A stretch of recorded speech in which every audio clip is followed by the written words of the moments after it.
مونږ او تاسو اهتمام وکړو د تراویح اهتمام د تراویح په یوه سجده باندې زما محترمو یو نیم زر نیکي یوه سجده باندې څومره منټه پې لګي زموږ سجده څنګه 2 سیکنډو کې یا 3 سیکنډو کې زیات نه زیات څوک ډېر الله والے 15 سیکنډ حاجي بیا د تراویح کې بیا چې څوک مختصر کړي د هغه خو بیا هم الله فرمایي د الله پیغمبر فرمایي چې د تراویح په یو سجده باندې یو نیم زر نیکي اوس تاسو اندازه وکړئ چې 20 رکعاتو کې 40 سجدې دي حاجي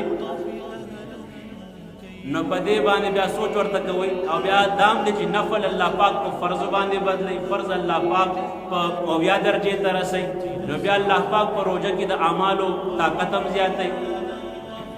او څوک وایي 8 رکعات دي او څوک وایي 20 رکعات دي زما محترمو 8 دي او که 20 دي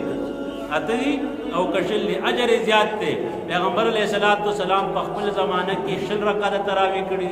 صحابو د عمر رضی الله عنه په خپل زمانه کې 20 رکعات کړي د صحابو پوره جماعت په 20 رکعات باندې اجماع کړي دا او هغه باندې تواتر دي د صحابو نه زمونږ تابعین د تبع تابعین د اسلاف او تا حاله پوره د اهل سنت والجماعت دا عقیده او دا مسلک ته چې تراویح 20 رکعات دي او به هر حال کباب به کسو کې اختلاف کوي با خو